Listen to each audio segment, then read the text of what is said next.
কেউ আমায় কৃষ্ণ কলঙ্কিনী বলে। আমি অভিশাপ না দিয়ে আশীর্বাদ দেই, যারা কোনোদিন কৃষ্ণ নামটা উচ্চারণ করে না, অন্তত আমাকে দেখা মাত্র ওরা বলে দেখ দেখ দেখ কৃষ্ণ কলঙ্কিনী যায়, ওই সমালোচনার মাঝে কৃষ্ণ নামটা আছে। মহাপাপীও যদি সমালোচনা করে আমার প্রাণনাথ কৃষ্ণের নামটা উচ্চারণ করে, তাহলেও পর্বত সমান পাপ তাদের বিনষ্ট হয়ে যায়। এটা হচ্ছে নাম আবাস। কেউ যদি নাম আবাসও করে, ভগবানের নামকে যদি স্মরণ করে, ভগবানের ধামগুলোর নাম স্মরণ করে, তাতেও তার মঙ্গল হয়। অজামিল তার পুত্রের নাম রেখেছিল নারায়ণ। সে কি ভগবান নারায়ণকে মৃত্যুর সময় ডেকেছিল? না। কাকে ডেকেছিল? পুত্রকে ডেকেছিল। এই জন্য পুত্রের নাম নারায়ণ, যেহেতু ভগবানের নাম, ওই নামটা ডাকার কারণে তার বৈকুণ্ঠ গতি প্রাপ্ত হয়েছিল। ভগবান শ্রী নারায়ণ দুধ পাঠালেন অজামিলকে নেওয়ার জন্য। এবার আপনারা যদি মৃত্যুকালে কেবল এটাও বলেন যে আমি বৈকুণ্ঠপুরের বাসিন্দার, বাইরে প্রত্যেক দিন বলছেন বাড়ি কোথায়? বৈকুণ্ঠপুর। যাবে কোথায়? বৈকুণ্ঠপুর। এই যে ভগবান শ্রী নারায়ণ যে ধামে বাস করেন, এই ধামের নামটা হচ্ছে বৈকুণ্ঠপুর বা বৈকুণ্ঠ।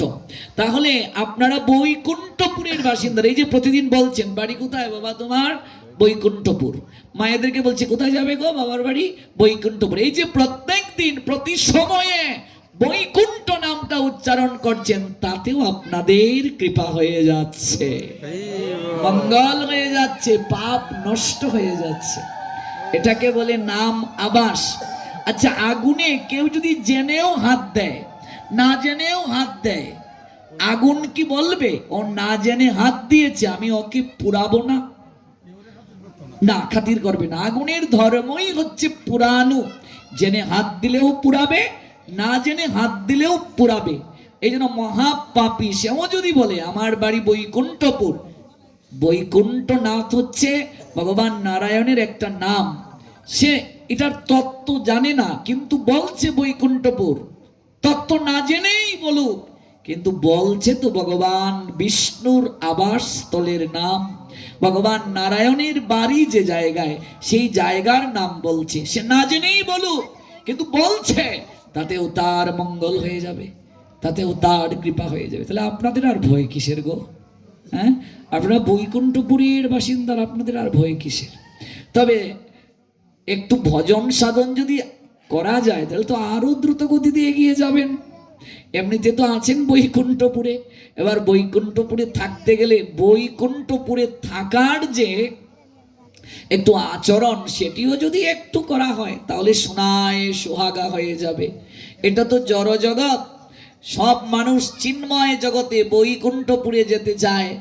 এর জন্য এত আয়োজন, এত সাধনা, এত কঠোর ভজন। এই সকল সাধন ভজনের একটাই উপসংহার, একটাই বিশেষ প্রাপ্তি, আমরা যেন বৈকুণ্ঠে প্রভুর ধামে যেতে পারি, সেখানে গিয়ে নিত্য সেবায় অংশ নিতে পারি।